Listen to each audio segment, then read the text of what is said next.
Saludos amigos, muy buenas tardes. Gracias por estar en sintonía de Radio América y del programa Doble Vía. Gracias a las personas también que a partir de este momento se conectan con el Facebook Live de Radio América para presenciar este programa a los que les gusta ver imagen, especialmente a la gente que nos sintoniza fuera de Honduras.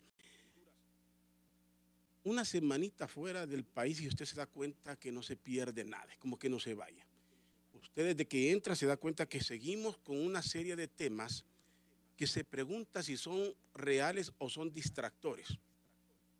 Temas distractores, ¿se acuerdan? Ese término se utilizaba mucho en el gobierno del expresidente Zelaya. Decían, el hoy no circula, cuántas cosas. Pues hoy tenemos el tema de la Biblia, si se debe de leer o no. Los grupos fundamentalistas, no sé si verdaderamente es que quieren que todos pensemos igual o se prestan a ese juego de distraernos en temas que no nos llevan a ningún lado. Siempre se ha sabido que usted no puede discutir, alegar, llámele como quiera, en política, en fútbol y en religión. Son tres temas en que usted no gana una sola cara a alguien de su forma de pensar.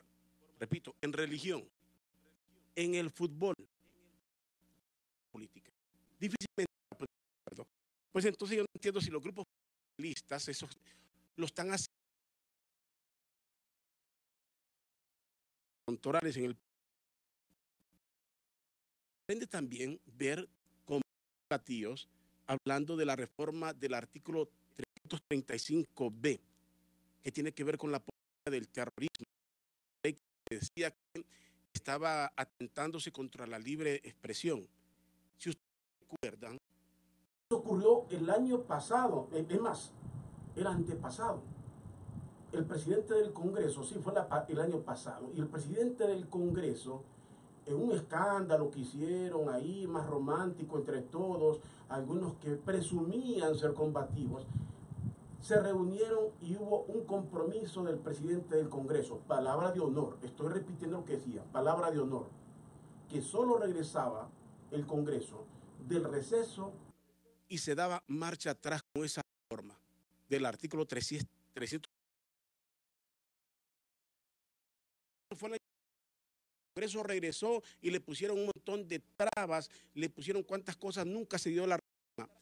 Ahora, la semana pasada volvió el tema por el protocolo del Día del Periodismo. Aquí vivimos de un romanticismo tonto en el país. Las ideas son fechas protocolarias que no conducen a nada. Hablar de periodismo hoy en Honduras es lo más complicado porque somos una sociedad altamente dividida y un sector de la población califica como quiere, según su simpatía, y a los medios de comunicación algunos les dicen tarifados o no. Esa es la realidad de Honduras. Quien no la quiera ver es su problema, pero la realidad es que la gente muy poco cree. La gente cree, y con justa razón, que a nivel de gobierno se está uniformando medios y periodistas para que hablen de los mismos temas, para que en los foros aparezcan todos hablando de lo mismo, distrayendo. Entonces, en los gobiernos populistas surge esto, los temas distractores y los temas populistas, distracción y programas de gobierno, donde son lindos y comienzan todos a hablar de que los productores, de que esto, que el gobierno hace tal cosa. Esos son los gobiernos populistas, los gobiernos tienen una imagen bien complicada, entonces meten temas distractores y temas populistas, donde supuestamente le están dando cuantas cosas al pueblo hondureño, en este caso a nuestro pueblo, hablando del hondureño.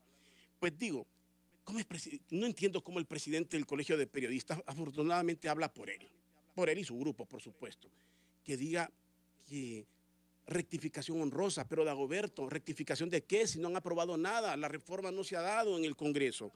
Lo digo, él habla por él y por su grupo, agradeciendo al presidente del Congreso por algo que no se ha dado. No está la reforma al artículo 335B. Entonces caen en un jueguito, juegan en chute los políticos. A los periodistas hay que decirles que les vamos a reformar porque respetamos la prensa y vienen eso, que más parece una prensa comprometida, agradecer algo que no se ha dado. Increíble, es increíble. Aparte de eso, si nosotros reclamamos como pueblo el respeto a la Constitución de la República, no tenemos que agradecer que se respete. Es un derecho. Nosotros queremos que se respete la Constitución, las leyes del país, no hay que agradecer. Es como cuando se hace un puente. una carretera. ¿Por qué tengo que agradecerle yo al alcalde que haga un puente? Y no pagamos impuestos para eso, pues. No es la obligación.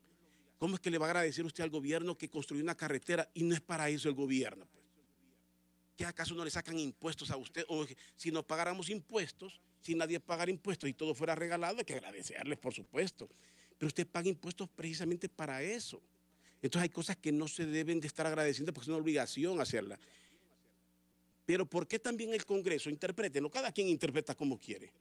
Meten eso del artículo 335B, meten ese temita y nos olvidamos de que se recetaron un incremento salarial de 50,000 empiras, los diputados. Nos olvidamos. Hay gente que dice, pobrecito, los diputados que trabajan, que son los que ganan menos. ¿Ganan menos en qué? ¿Cuánto gana el pueblo hondureño? ¿Cuánto es el salario mínimo en Honduras para que pensemos que los diputados ganan menos? Me remito nuevamente al año 2009. ¿Qué pasó en el 2009? El expresidente Manuel Zelaya Rosales incrementa el salario, no de los diputados, el salario mínimo en un 60%. El sector empresarial y todos en el país ponen el grito en el cielo, las centrales obreras felices. ¿Por qué? Porque decir que dar el 60% era una medida populista del expresidente Zelaya, que ponía en peligro la economía de las empresas. Quiero decirles que comparto eso. No se puede ser irresponsable, porque es bonito que a mí me digan que me va a dar el 100% de incremento. ¿Quién no se va a alegrar? Pero hay que ver si eso va a traer despidos, congelamiento de salarios o cuántas cosas. ¿Qué pasó en ese momento? No se dio. Hubo empresas que llegaron a acuerdos con sus empleados. O te vas o te quedas con lo que estás, bajo la mesa. Esas son las realidades. Entonces provocaba más daño que beneficio. Pero bueno, pero finalmente el expresidente Zelaya incrementaba el salario para los obreros. Aquí se lo incrementan los diputados y decimos pobrecitos. Y nos meten otros temas para que nos olvidemos. ¿Por qué no decimos esto? ¿Dónde están las centrales obreras en el país? Si vamos a decir que los diputados son pobrecitos que ganan menos, entonces pidamos todos el incremento. Todos los que tenemos mal salario, pidamos un incremento similar al de los diputados. Si los diputados tienen hambre, con más de 50,000 empiras que tienen de salario, más los beneficios, no digamos los que ganamos menos que eso. Una gente que gana 20,000 debería estar pidiendo el 100% de incremento. Les aseguro que ahí sí brinca la empresa privada y todos los sectores, ahí sí brincan. Pero como son los diputados y jugamos política, en Honduras nadie dice nada. Las centrales obreras y el gremio de periodistas están entretenidos con la reforma de ese artículo y las centrales obreras jugando su punto. Nadie está protestando. ¿Quién está protestando? Miren lo que nos encontramos. La alcaldía municipal del Distrito Central. Incrementos a la tasa en la matrícula de vehículos. Incrementos que van del 75 al 150%. Es el golpe más grande que está dando la alcaldía de Tegucigalpa al pueblo capitalino. Escuchaba un argumento tan ridículo decir, bueno, pero es que el alcalde está haciendo obras. Sí, pero estamos pagando impuestos de a tiempos. Que antes no se hacían obras, correcto. Era el asunto, que pagábamos impuestos y no habían obras. Lo que el alcalde está haciendo lo tiene que hacer porque no es gratis, ya pagamos impuestos. Aunque unas de esas obras no sirvan para nada, más que para adornar, porque no han resuelto ningún problema. Pero bueno, las está haciendo, pero pagamos impuestos. Pero está sacando, no está haciendo un incremento de 10%. El alcalde, que lo quieren promocionar para ser presidente del país, porque lo quieren vender ya como candidato presidencial, el alcalde, no bien, está aprobando incremento del 75 a 150% a la tasa vehicular. Usted va a pagar más de 3,000 empiras de lo que ya paga en muchos de sus carros. Papi, a la orden, así se dice, a la orden de los impuestos. Ajá, imagínese si fuera presidente don Tito Afura, le sube a todos los impuestos, nos mata. Esto que es alcalde, le sube al impuesto que puede subirle. Si es presidente, nos mata, le sube a todo, con el argumento de lo que va a hacer. Ese es un golpe muy fuerte que se está dando. Ajá, y ese incremento lo va a pagar la gente de su bolsa. ¿Y la gente está teniendo incremento salarial? ¿O es que asume el alcalde que todos somos diputados y a todos nos subieron 50,000 empiras de salario? Si el alcalde piensa que todos tenemos incrementos salariales de 50,000 empiras como los diputados, pues hombre, alguien tiene que sacarlo del error. Aquí no hay incrementos. Aquí la gente, para ver un incremento, pasan años. Estoy hablando de la empresa privada. Bueno, qué pena. Eso es lo que uno se encuentra aquí. Y luego, está el otro tema, la Maxi, que le quieren dar el tiro de gracia. ¿Y por qué le quieren dar el tiro de gracia? Y ellos están jugando, enredando las cosas con una cosa y la otra. Sencillamente porque la Maxi cometió un gran error. Se metió con los diputados. Esa es la realidad. Desde que sacaron esa investigación para los diputados, ahí cayó en desgracia la Maxi. Y bienvenido para otros que tenían temores y aprovechan las circunstancias. Entonces la Maxi no es porque si el convenio es bueno, si es malo, a nadie le interesa. Es porque se metió con los diputados. Es el problema de la Maxi. Se metió con los diputados. Investiga a cualquiera, pero no a los diputados. Ese es el problema con la Maxi. Pues esos son los temas reales. Trancazo en la alcaldía, a la orden. Alcalde a la orden con un impuesto grosero, abusivo, de 75 a 150% de incremento. Y los diputados entreteniendo a los periodistas y el presidente del Colegio de Periodistas agradeciendo, porque van a reformar por una reforma que no se ha dado y nos olvidamos del salario de los diputados, por favor. Qué triste, ¿no? Esa es la Honduras. Y se sigue hablando de si constituyente o no constituyente en el país. Los actores son los mismos. Hoy voy a hablar con el abogado Oscar Melar, notario.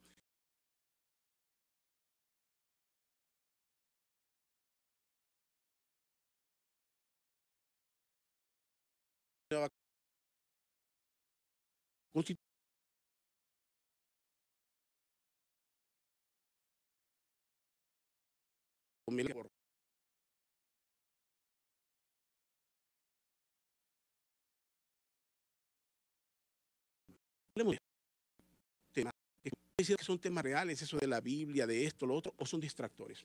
¿Cómo lo toman? Bueno,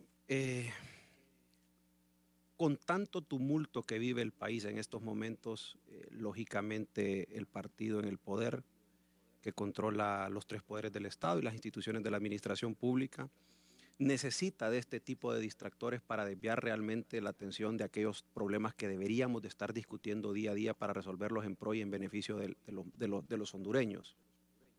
Por ejemplo, tú mencionaste cuestiones interesantes que yo quisiera hablar de ellas. Hablaste del 335B. Es decir, había una voluntad decidida por parte del Congreso Nacional en no proceder a reformar o a derogar esa reforma de ese artículo. Ya hoy ves que es un tema de agenda. Si hubiese una voluntad real de derogar el 335B, no hubiesen nombrado una comisión, si eso se hace con un solo artículo. No, se hubiera hecho antes. Pues por eso le digo, sí. Para el Día del Periodista del año pasado se habló de lo mismo. Y que cuando regresara el Congreso, regresó el Congreso y no pasó nada de eso. Y yo escucho de que nombraron una comisión para que analice, y que hay que analizar. Sí, mire, derogar un artículo solo requiere de otro artículo, que diga, queda derogado el artículo 335B, punto. Sí, la reforma. Entonces al final podría ser un distractor, como bien dice usted, o no vaya a ser también que sea una forma en la que se está jugando política dentro de los hilos de poder del Partido Nacional, ¿verdad? Porque al final no podemos negar que la incorporación de ese artículo se da por el constante ataque que venía sufriendo el partido en el poder y específicamente su líder, Juan Orlando Hernández, a través de todos los medios y redes sociales, ¿verdad? Porque las encuestas y las estadísticas nos denotan y nos demuestran que hay un alto rechazo de la población hacia su persona. Y las redes sociales, usted solo tiene que navegarlas un par de minutos para darse cuenta que los ataques son serios y constantes. Entonces era una forma de amedrentar un poco a la gente para que bajara un poco ese ataque. Yo no sé si ahora que vienen con el debate decir lo vamos a quitar y que en consecuencia pues la gente se sentiría en más libertad de poder ejercer su libertad de expresión y poder decir lo que opina, no sé si podría también ser un juego a lo interno del partido. En aquel momento, si recordamos, había algo. Había un temor de lo que iba a pasar después de las elecciones. Era mucho antes. ¿Por qué? Hablaban de una apología del terrorismo, asumiendo de que la gente iba a salir a las calles, porque ya estaba claro que el señor Juan Orlando se quería reelegir, a como diera lugar. Entonces, cuando el expresidente Zelaya hizo su movimiento, la gente se fue a las calles. En aquel momento hasta los empresarios estaban en contra y lo sacaron del poder. Pero no querían que la gente volviera a las calles. Y la prensa, que fuera muy crítica en esto, podía ser calificada de terrorismo. Claro. Entonces, pero ya pasó. Como todo en Honduras pasa, y ahorita que comienza el Mundial, nos vamos porque este pueblo se harta fútbol hasta por donde sea. Aquí nos olvidamos de los problemas y porque hay un montón de gente y hombres enamorados de las piernas de Messi y del otro tipo y comienzan a hablar. Es una realidad. Es una realidad. En los países con mentalidad medieval viven del fútbol. Se olvidan hasta de comer y de lo que sea. No tienen dinero para llevar a la casa, pero cuando viene el partido, compran cervezas, compran cuantas cosas. Esa es la sociedad medieval, lamentablemente. Una cosa es distraerse, cuando uno puede distraerse, gastar y darse los gustos sin olvidar lo que pasa. Pero digo, cuando está el fútbol, así pasa. Creo que para el gobierno el mundial es una bendición en este momento. Sin lugar a dudas. Bueno, usted mencionaba también lo del salario mínimo, el incremento de la tasa vehicular, la Maxi. Yo creo que pudiésemos mencionar muchísimas cosas más. Sistema electoral que no funciona, un sistema de tributación que ha hecho que el poder adquisitivo del hondureño disminuya. Tenemos problemas en salud. Todavía no podemos garantizarle a los hondureños que va a tener un acceso digno a un hospital, a medicamentos. Todavía, a pesar de todos los millones que se han gastado, tenemos serios problemas en seguridad.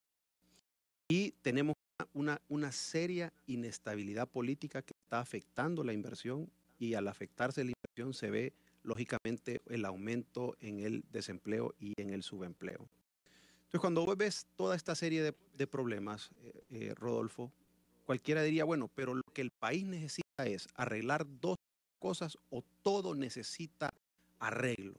Y en mi apreciación y en mi opinión, todo necesita arreglo. Entonces, ¿qué necesita el país? ¿Y qué es lo que yo promuevo?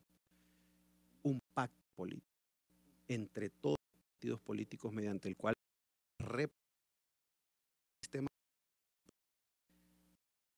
adelante una nueva constitución. Te lo quiero exponer. No es una constitución a la medida de un grupo político, no es una constitución a la medida de un grupo en particular, no es una constitución que perdone delitos o que genere impunidad o que avale o legitime lo ilegítimo, sino que es una nueva constitución mediante la cual se pueda hallar este pacto político y el país pueda volver a comenzar con nuevas reglas claras, de forma tal que en un proceso de 5 años nosotros podamos empezar a ver los resultados de lo que debería de ser una constitución adaptada a los tiempos modernos, que nos traiga ¿qué cosas? Que nos traiga un mejor sistema electoral, que nos traiga mejores funcionarios públicos y mejores empleados públicos, que nos traiga un mejor poder judicial, un mejor poder ejecutivo, mejor ejecutivo, y de esa forma, como poco a poco, en la medida en que lanzamos el mensaje a lo interno del país y también a lo externo del país, de que en Honduras todo lo que era inestabilidad se ha terminado con el pacto o el sello de este pacto político, poco a poco el país nuevamente va a comenzar a caminar, y de esa forma vamos a ver cómo poco a poco vamos viendo los problemas que padecen la mayoría de los hondureños. A ver, yo tengo una duda en esto. Una nueva constitución, ¿cómo lo resuelve? ¿O qué hay en la actual constitución que impida eso? Porque en la actual constitución, solo quiero terminar esto, en la actual constitución, el obstáculo y lo que ya quedó en el aire, quedó así, que no se define, es la forma de gobierno, porque aquí se violentó la forma de gobierno, que eso es de 4 años, y se dio una reelección apañada por un montón de sectores. Y aquí no pasa en Honduras, así es, las cosas pasan y si hay sectores poderosos de acuerdo, pues de acuerdo, aquí todo pasa.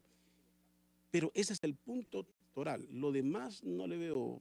Bueno, ¿En qué cambiaría el resto? Es interesante que mencionas eso, porque sin lugar a dudas, el solo hecho de que haya una nueva constitución no significa que al día siguiente el pobre va a dejar de ser pobre o que los problemas de seguridad se van a resolver. Pero con este sistema que tenemos actualmente, Rodolfo, no nos está llevando a ningún lado. La realidad es que el país está dividido y está confrontado.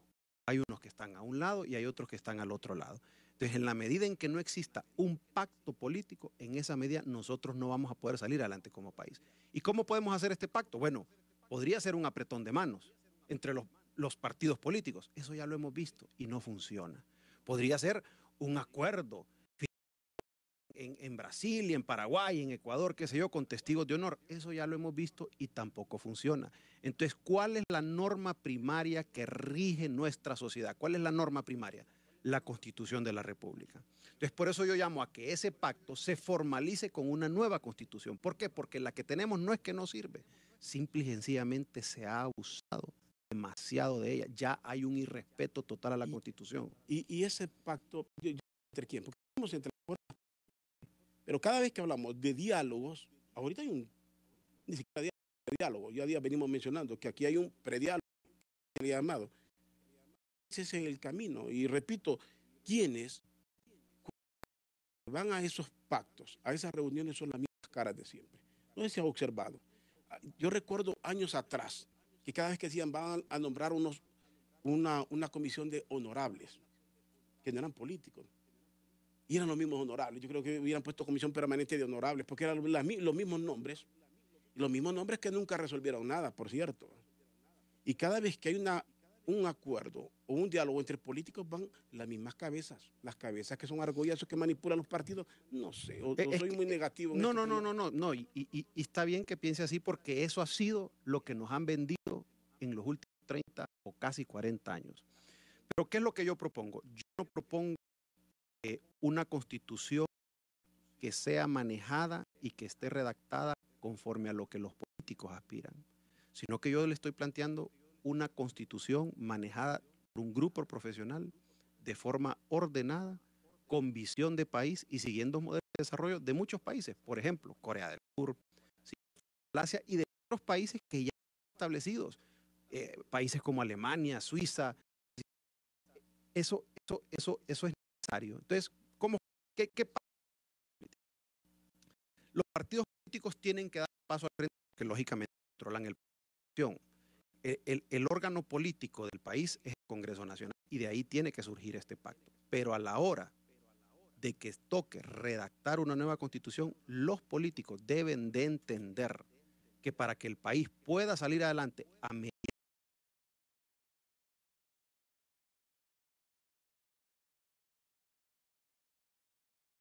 un grupo profesional que pueda sentar las bases del desarrollo y crecimiento económico de Honduras para los próximos 30, 50 años. Y que, bueno, si partamos de este prediálogo, se supone que ahí deberían ir todas las fuerzas. Pero no lo están. Entonces, habría que convocar otra. Digamos el Partido Liberal, solo por un ejemplo. Sí. Comenzaría el lío, ok, vamos a un pacto político, hay que convocarlos, y comenzaría ¿quién va? El grupo de Elvin Santos o el de Luis Zelaya, y comienzan, sí, no participamos. ¿Quiénes irían? ¿Estamos hablando de los mismos actores que ya están en el prediálogo o quiénes? Es que yo no creo que el prediálogo tenga como propósito llegar a un pacto político para sacar adelante el país. Se supone que. El prediálogo surge a raíz de las serias inconsistencias que hubo en el proceso electoral pasado. Y entonces las partes que estuvieron involucradas en el proceso están sentadas. La realidad yo no entiendo para qué, porque en algún momento se habló de la posibilidad de que pudiesen haber nuevas elecciones, se habló de la posibilidad de adelantar elecciones. Yo, en mi humilde apreciación, creo que lo que ese prediálogo nos puede traer es una seria reforma a todo nuestro sistema de censo, de identificación y sistema electoral, porque ese prediálogo surge por una crisis electoral. Entonces, yo me estoy yendo un poco de eso.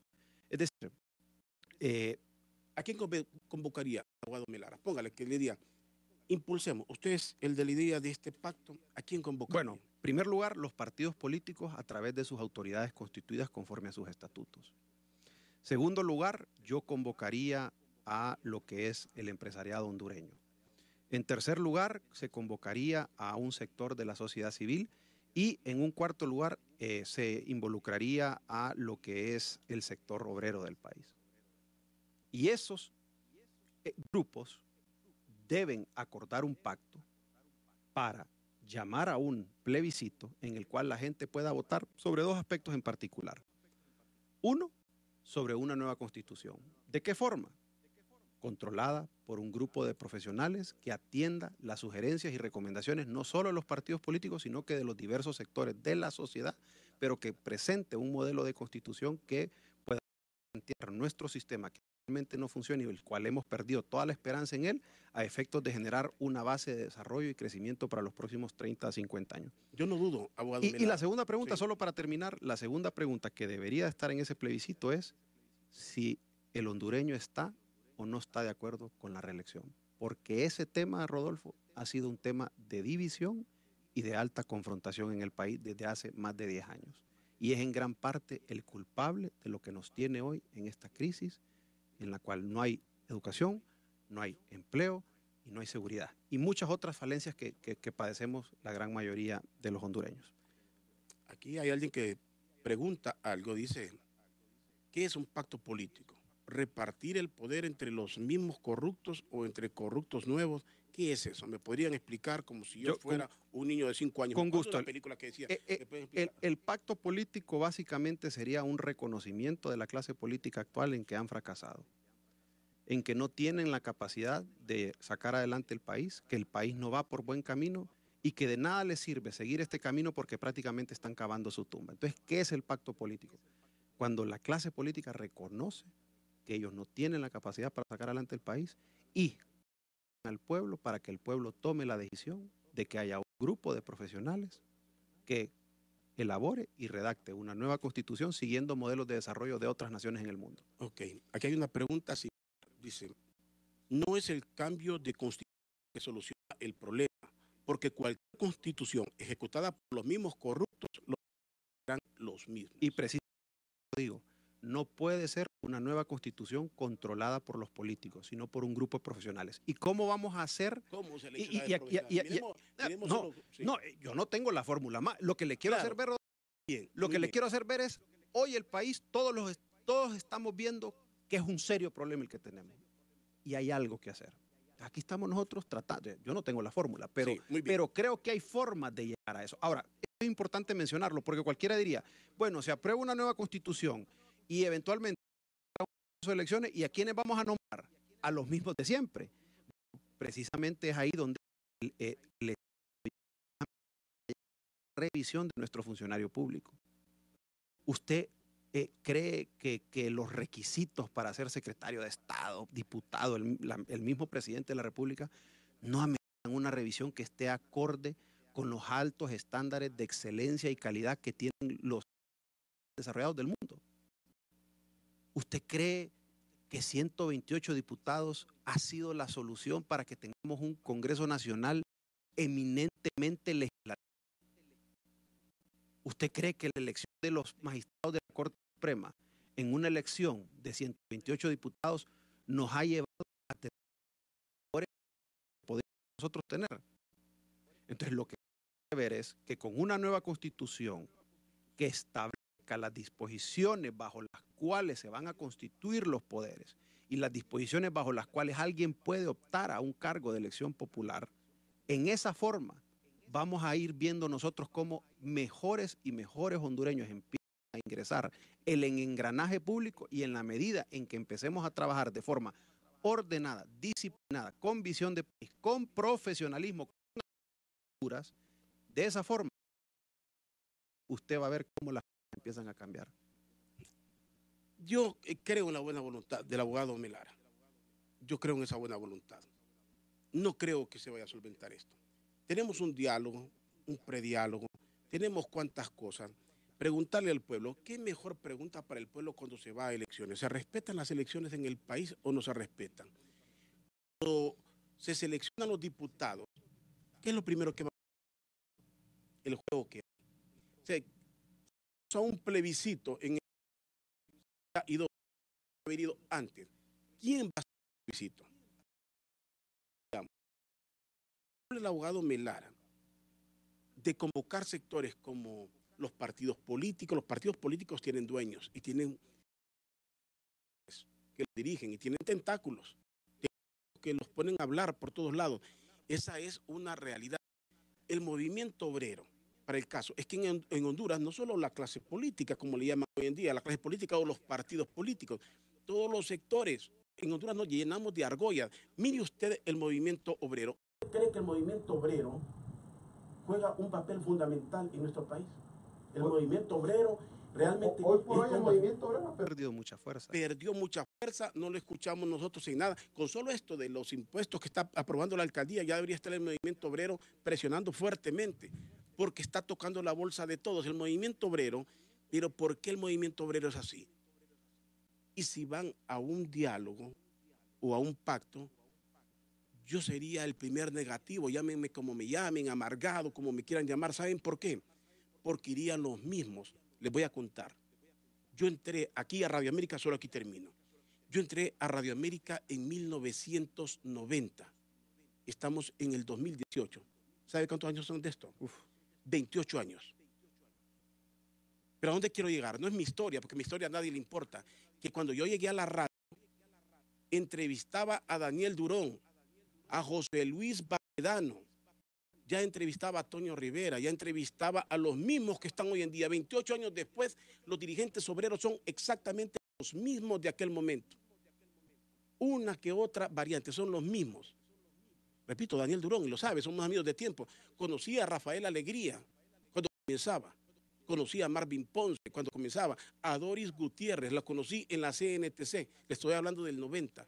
Son las mismas voces. Y ellos son los que irían. Entonces aquí no cambiaría nada. Sí, pero es que, y ahí lo vuelvo a explicar, no van a ser los que van a controlar las bases para el futuro del país. ¿Quién las controla? No, ahí vamos. Entonces, ¿qué digo yo con esto? El país ha fracasado. La gente ha perdido la esperanza y la confianza en nuestras instituciones. Entonces, los que controlan el país, y lo vuelvo a decir, los partidos políticos, empresarios y demás, deben alcanzar un pacto político que genere estabilidad política en el país, porque eso urge. Y ese pacto político, ¿a qué lleva? A que conozcan que para sacar adelante la nación y estar a la par de los mejores países de Centroamérica y demás, debemos nosotros entregarle básicamente la redacción de una nueva constitución a un grupo de profesionales que habría que determinar la forma de cómo escogerlos, que socialice con los diversos sectores de la sociedad la redacción de una nueva constitución que nos traiga un mejor sistema tributario, que nos traiga un sistema electoral confiable y, como se lo dije, que nos traiga un mejor poder ejecutivo, un mejor poder legislativo, un mejor poder judicial e inclusive un mejor ministerio público. Y otra de las cosas y que creo firmemente, el desarrollo de la nación a través del municipalismo. Porque imagínense, son 298 municipios y suponga que el Poder Ejecutivo tiene a todos un periodo de 4 años. ¿De qué forma, Rodolfo? Si te dedicaras a solo visitar los municipios una vez cada día, no te ajusta el tiempo para solo llegar a visitarlos. Entonces, lo que te quiero hacer ver es el municipalismo debe de incorporarse redacción adicional que permita que un gran factor de desarrollo de nuestros pueblos pueda ser el municipalismo, pero con responsabilidad. Porque la autonomía que le hemos dado a las corporaciones municipales, vemos cómo hay ciertas corporaciones municipales que abusan de su autonomía aplicando en sus planes de arbitrio o en sus ordenanzas municipales cobros exagerados, como el que hoy la población está quejándose por el cobro y el aumento de la tasa vehicular por parte de Tegucigalpa, o del Distrito Central. Me escribe otro oyente.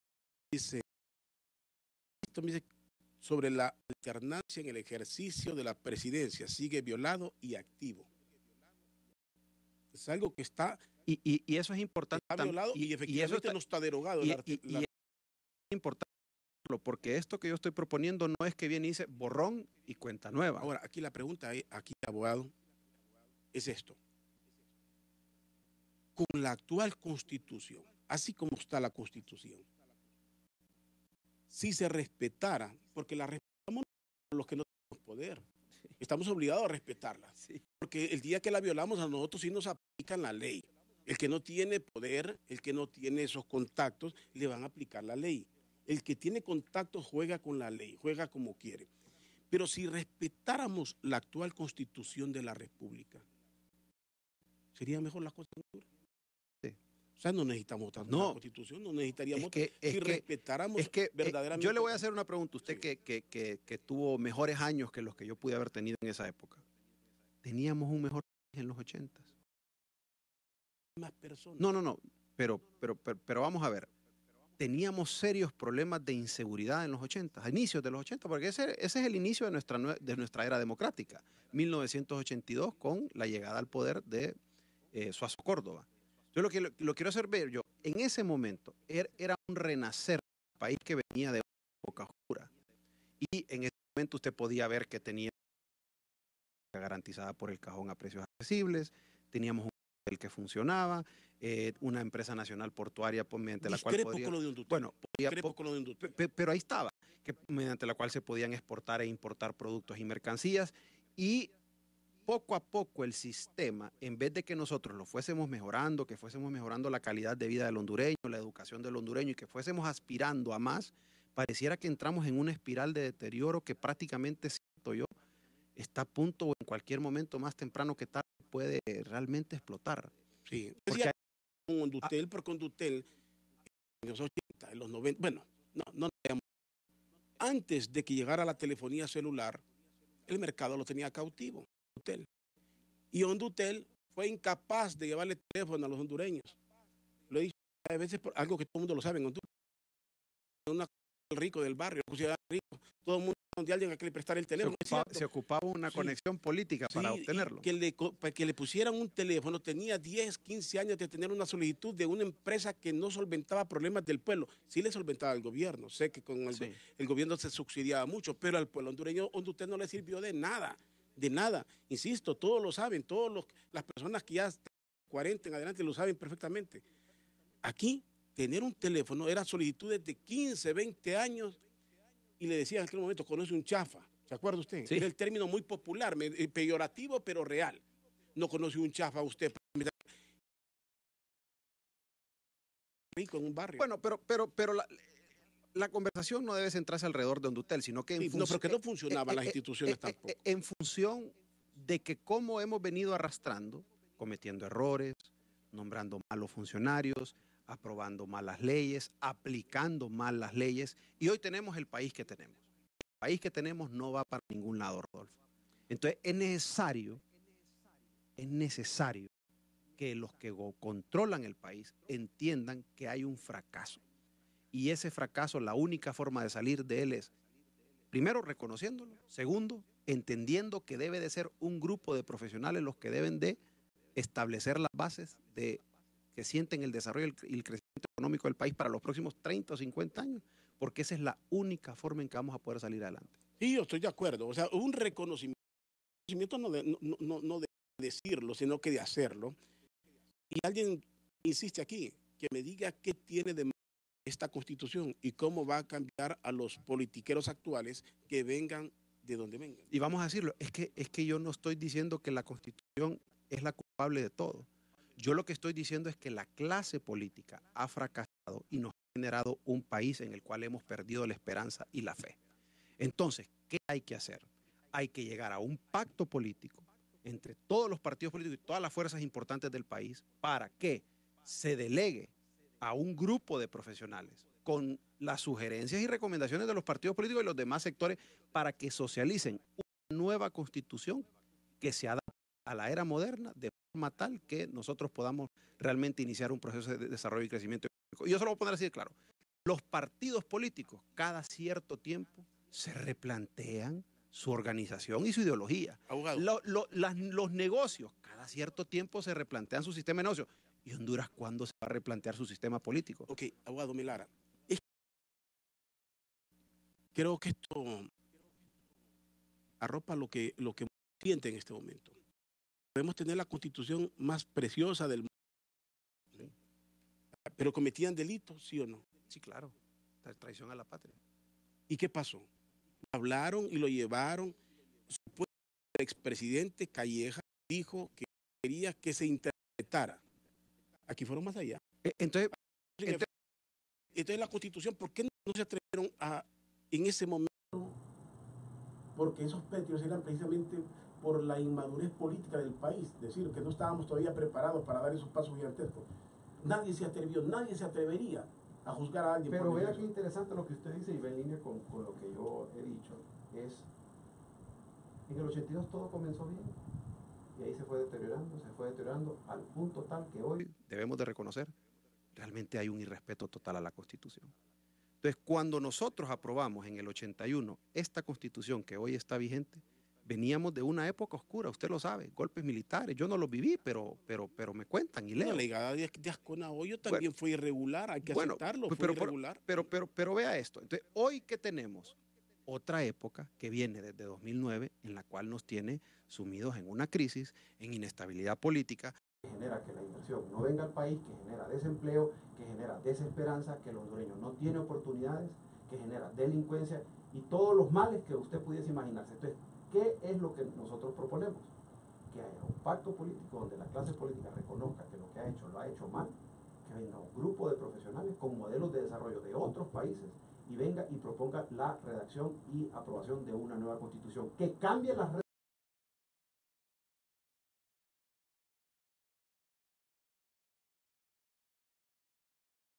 Un sistema confiable, que genere un sistema tributario que sea no adaptado a lo que el Estado necesita, sino que adaptado a que seamos un país competitivo que permita la inversión, el desarrollo del hondureño, que el hondureño tenga plata en su bolsillo y que incorpore al municipalismo como pieza clave para el desarrollo de la nación.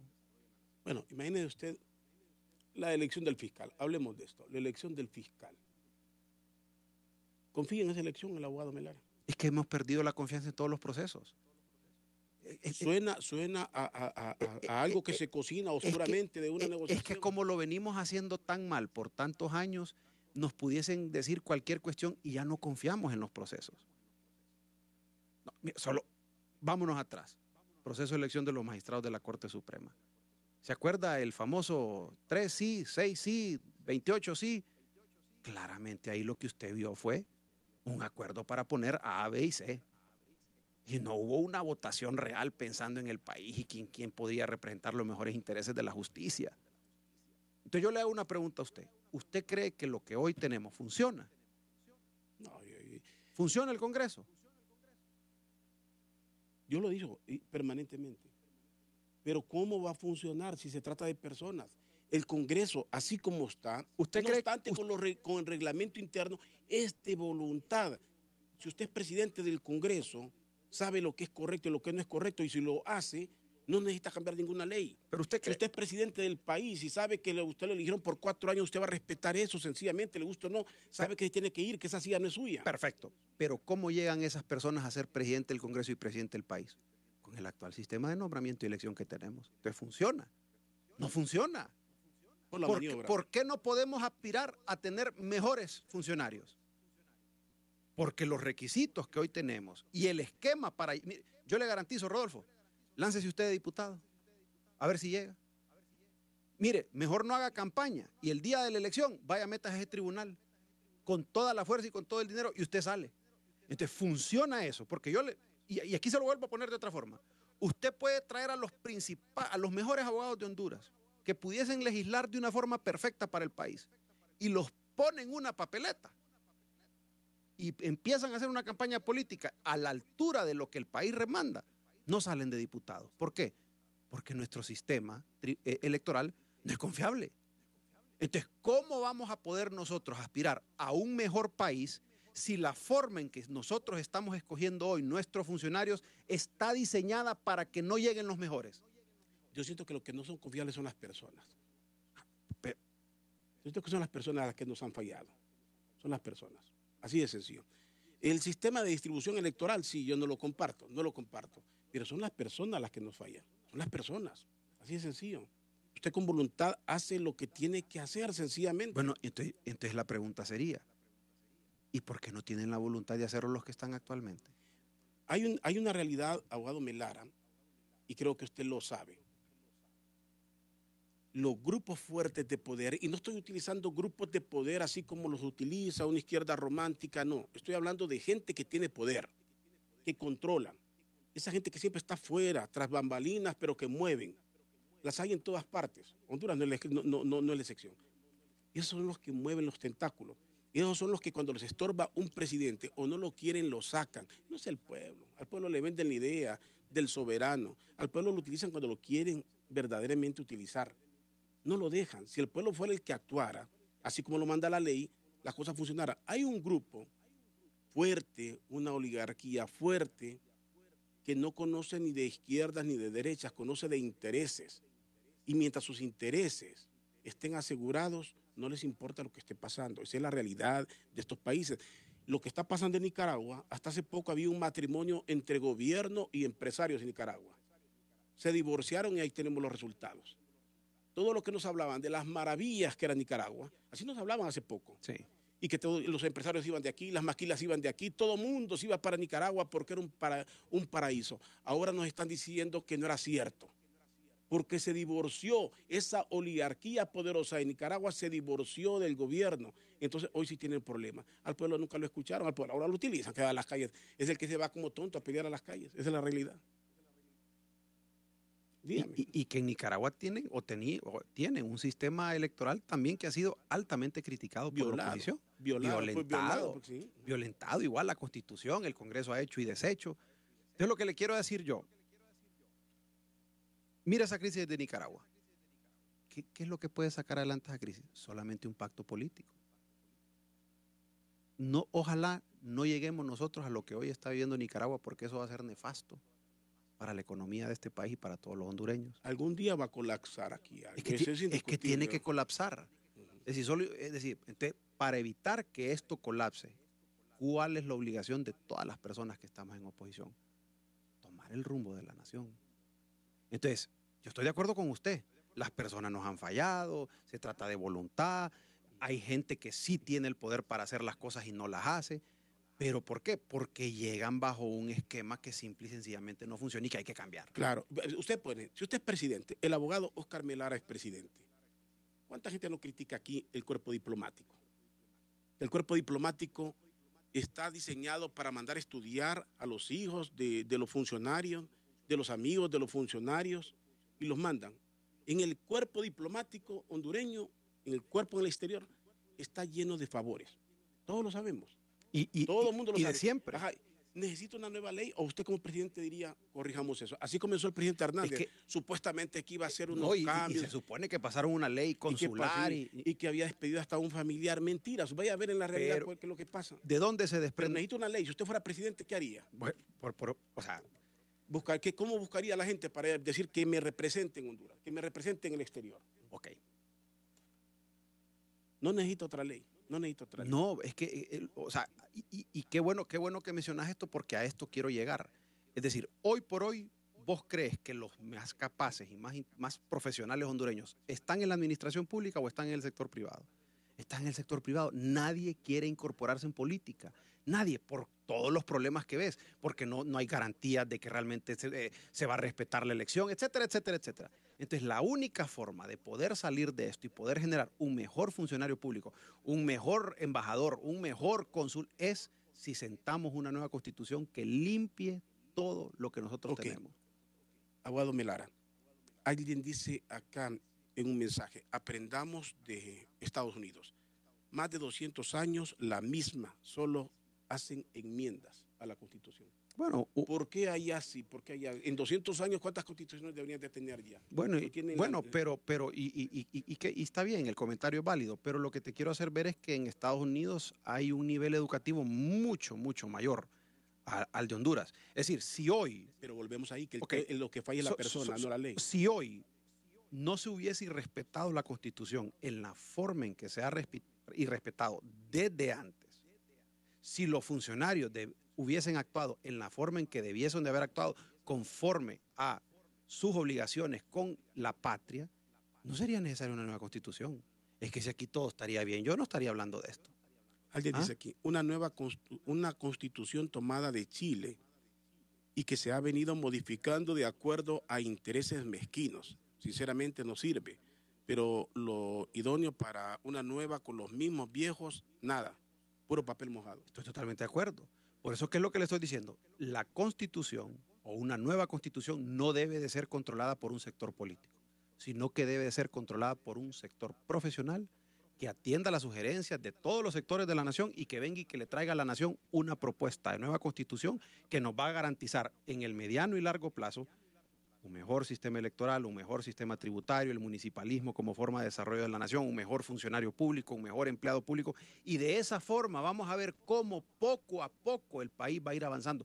Si es que no hay ni seguridad jurídica, Rodolfo. No, estamos de acuerdo. Es que aquí ha fallado todo, pero mire, es de las personas. yo he abogado corporativo, yo he estado en transacciones donde la gente, donde empresas del extranjero que hacen negocios con empresas locales no quieren someterse a la jurisdicción local porque no confían en ella. Hay negocios que se han caído por el solo hecho de tener que someterse a una jurisdicción local, porque ¿qué dice el inversionista? Bueno, pero si yo hago esta inversión y después me demandan o pasa un problema y yo me tengo que ir a defender a las cortes hondureñas, no, yo no quiero ir. Entonces lo que le quiero hacer ver es que casi todos los elementos importantes para que haya un desarrollo de nación tienen serias deficiencias y problemas. Y no lo vamos a arreglar con una mesa de prediálogo, no lo vamos a arreglar con un apretón de manos, no lo vamos a arreglar con una nueva ley secundaria. La única forma es que haya un pacto político en el cual se le ceda a un grupo profesional con visión de país la redacción de una nueva constitución que siente nuevas reglas claras, que mande un mensaje a lo interno del país y un mensaje a lo externo del país de que Honduras ha sellado un pacto político que ve hacia el futuro y hacia el desarrollo y progreso económico de todos los hondureños. Pero habría que nombrar a alguien, un ente encargado de sancionar a quien la incumpla. El problema es que aquí cualquiera viola la Constitución y nadie va a pagar por eso. Puede ser nueva o vieja. Es que eso que usted dice es parte del debate. Es decir, este grupo profesional agarra modelos de desarrollo de otros países y viene y dice, ¿qué están haciendo en otros países? ¿Cuáles han sido los problemas de Honduras? Bueno, ¿hemos tenido problemas de corrupción? Así sí hemos tenido problemas. ¿Por qué? Porque hay una ley de contratación del Estado que no funciona. Bueno, entonces vamos a revisar el sistema de contratación del Estado. ¿Qué más hay en Honduras? En Honduras hay condiciones que incentivan la inversión o no hay condiciones que incentivan la inversión. No, no las hay. ¿Por qué? Bueno, porque tenemos un sistema tributario cuyos impuestos son demasiado altos. Bueno, entonces hay que revisar ese tema. Entonces así poco a poco. ¿Y por qué en la Constitución? Porque es la norma primaria. ¿Qué viene después de que se ha aprobado una nueva Constitución? La revisión total de todas las leyes secundarias del país. ¿Para adaptarlas a qué? A este nuevo orden constitucional. Y ojo, porque alguien que escribió lo mencionó en su momento, que si era avalar la reelección. No. Si hoy alguien ha cometido un delito, político o no político, ese delito ahí está vigente y le corresponderá a las autoridades que están o antes o después de esa Constitución perseguirlo. Alguien le dice aquí que mencione personas correctas que podrían ir a... Bueno, que estén limpias, que mencione personas que estén limpias para ese sueño.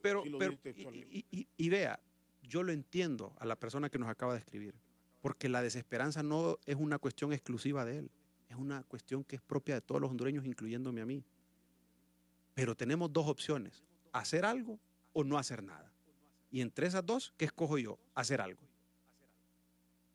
Y esta es la propuesta. Yo no tengo hoy la fórmula mágica para decirle, mire, va a ser este los que van a controlar ese proceso.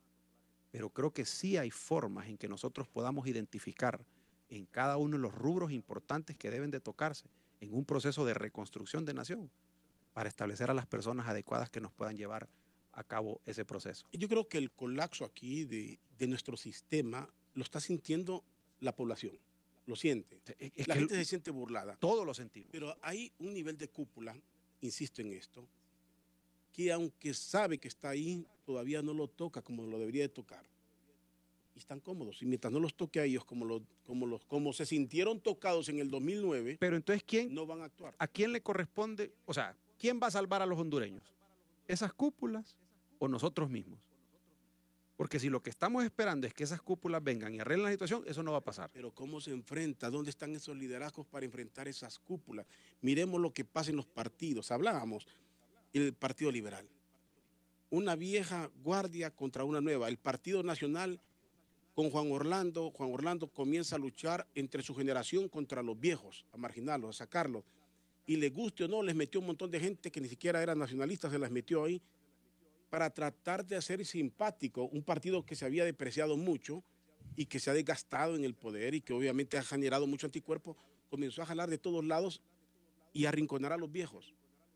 Pero se da esas luchas generacionales, nivel de cúpulas empresariales que tienen que tener un juego en este país. El empresario en algún momento de la vida debe de dejar de decirle ñángara, izquierdoso al que le dice la verdad. Es que aquí el problema es que usted no puede decir una verdad porque le dicen que es ñángara, incendiario. Un sector empresarial que debe de interesarle un poco el país para que se respete la ley, mira, sacrificar los beneficios del gobierno. Y yo te diría que a la gran mayoría, que hay un buen grupo de empresarios a los que les interesa el desarrollo de la nación. Sí, pero no tener ese temor con el gobierno. Y ellos son de los más favorecidos con que aquí haya un pacto político que genere estabilidad. Por ejemplo, lo deberían de estar impulsando, correcto. Bueno, y estoy totalmente de acuerdo con vos. Vos decías algo hace poco, el tema del Partido Liberal.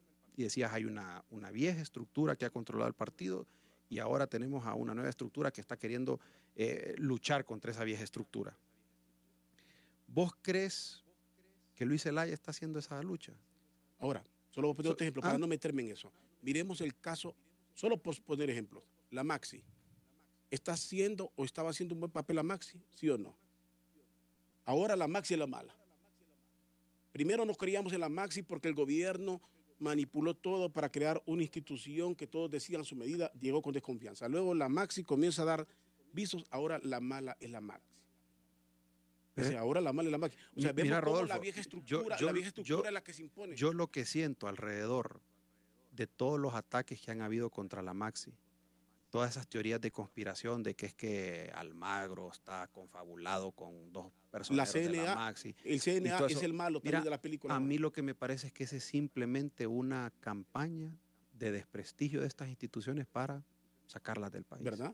El CNA porque si se vos me convirtió en malo. Porque digamos, y ahí otro ejemplo del que te iba a poner anteriormente. Entre tener la Maxi y no tenerla, ¿qué es mejor? Yo te lo voy a responder. Yo prefiero tenerla. ¿Qué nos cuesta la Maxi? ¿Vos crees que al hondureño le está costando la Maxi? Hay países cooperantes que la están sosteniendo. Entonces, si realmente hay una voluntad política de combatir la corrupción y vienen países cooperantes y te dicen, te vamos a instalar este ente que te va a capacitar, te va a acompañar con profesionales de todos los países para que haya un verdadero combate a la corrupción y haya justicia en este país, ¿por qué lo vas a rechazar? Abogado, se me fue el tiempo, no me había fijado hasta que tengo que tirar 5 minutos antes, obligatorio de este cambio. Vamos a seguir dialogando, el tema está interesante. Claro. Alguien me hace una pregunta aquí. Me dice, esto va conmigo. Buenas tardes, Rolfo. ¿No cree usted que Mel estaba en lo correcto en el 2009? En el 2009, su servidor, estuvo en contra de eso, porque sentí que el expresidente Zelaya también se quería quedar en el poder, violando la ley con esa cuarta urna. Yo fui de los convencidos, lo combatí, y en la actualidad estuve en contra y sigo estando en contra de una reelección que me parece que violentó la Constitución de la República. Es mi posición. La fue en aquel momento, la sigue siendo en este. Hay cosas que se hizo en aquel gobierno que fueron buenas, otras que fueron malas. Este gobierno puede tener cosas buenas, pero violó la ley, sencillamente. Violó la ley. Así que si vamos a la forma en que se quería quedar uno y en la que se quede el otro, los dos cometieron errores y los dos deberían de ser juzgados. Ese es mi juicio. Abogado Melara, gracias. Volvemos a dialogar en otro momento. Claro que sí, Rodolfo. Gracias por la invitación. Y gracias a todas las personas que nos sintonizaron aquí en Radio América y también por el Facebook Live.